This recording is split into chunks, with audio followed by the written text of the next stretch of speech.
So you're probably wondering what I'm doing here. I like to build suspense in my videos because that way you'll feel the urge to keep watching in anticipation of what kind of exercise you're going to see soon. You don't know what it is. Jason's not even using weight. What the heck is he doing? Well, what I'm doing is I'm warming up, and I'm just basically doing one-legged squats today. So one-legged squats, I'm just warming up the knees, making sure the quads and the hamstrings are all stretched out, and I'm just experimenting with different angles. So don't worry, it's not going to stay at this angle the whole video, so you will learn something or at least see what the heck I'm doing. But I thought this would give me a little bit of time to talk and to speak about this exercise that I love so much. Now, years ago, when I started squatting and leg pressing in the gym, I thought that leg pressing and squatting, that was it. That was how you built legs, and then there was the leg extension and the leg curl. But the secret to building legs, and especially building an ass, is the lunge.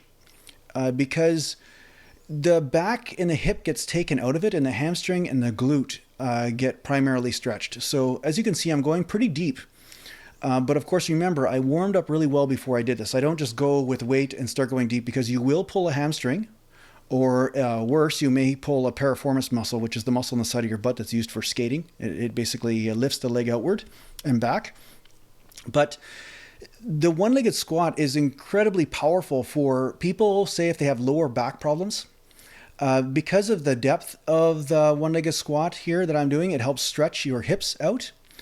But once again, you want to use a really safe weight and make sure you're warmed up. But if you do this right, and you do it nice and slow, and you control the movement, you will find this is an excellent way to rehab a lower back problem, and at the same time build strength and size in the legs. So I talked about this in the one-legged squat that I did with the dumbbells in another video. It's an incredibly useful exercise for any type of sport, because any sport you're going to do, most of them are on one leg at a time, not two legs. I mean, you jump off one leg, you change direction off one leg or the other. So this is a great way to rehab knee injuries. It's a great way to build more ham and glute and balance and stability also in your leg. And the other thing is that it does take some stress off the knees. Now, the reason for this is that when you do squats, there is a tendency for the knee to travel forward. And it doesn't always happen this way, depending on how you're built, but the knee will travel forward the deeper you go. Also, there's a tendency, if there's a slight hip tension, for your knees to start to rotate. So sometimes there's a little bit of torsion or torque on the knees. So there might be a femur that is rotating slightly, and then you notice that your MCL hurts or the inside of your knee hurts. So this takes a lot of that off it. It makes it very lateral or unilateral, or what is the word? I mean, I guess alignment is the right word. It makes your knee in direct alignment with your foot, so there's no twisting motion, there's no torque that's going on, and you're free to basically really just challenge the muscle itself instead of the joint becoming the weak link. And that's the whole reason for bodybuilding and lifting weights, is to make the muscle the weak link, not the joints. I mean, there are too many people out there that are lifting according to a certain manual and saying, okay, I must lift it this way, I must lift the weight this way in this fashion. And their joints are taking a beating because of it, because perhaps they're not built for that type of exercise or lifting in that way. I know a number of different people on the internet that are lifting in their own individual way that came from their own injuries. They decided that, wow, okay, I cannot lift in this fashion that such and such said. So I have catered the exercise to my own flexibility and weaknesses. And like I said, be open to your own evolution in this process. Over time, perhaps you will manifest a little bit more flexibility or an ability to do the exercise differently. So it's always good to just go with the flow to see, okay, what is working for you at this time and what's not.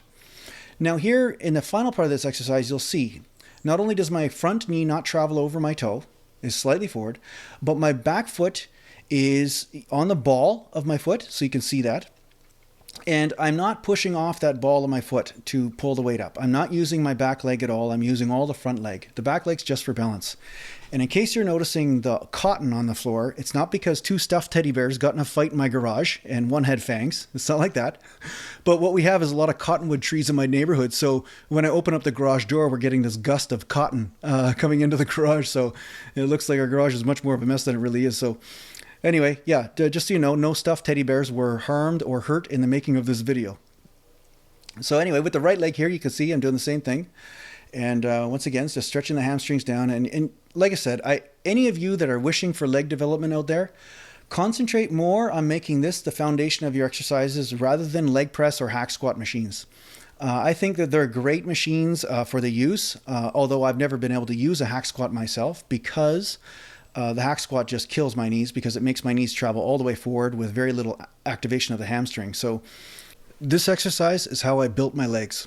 The one-legged squat, and I use squats as part of my routine. I will do variations of the one-legged squat, such as walking lunges or dumbbell squats. And I mean, you could do the deadlifts as well, like stiff-legged deadlifts and things, but I don't agree with the way that most people do stiff-legged deadlifts, so I will post a video soon about that. So if you like these tips, just make sure you subscribe, so that way you get my new videos, and I'll be posting videos at least once a week to give you some insight on different exercises and what I'm doing and why I'm doing it, and who knows how silly the stuff's going to get in the future. But like I said, I guarantee that no stuffed teddy bears were harmed in the making of this video, so you guys can be you can rest well, rest easy, knowing that all is good in the world of teddy bears. So take care. I'll see you soon. Bye.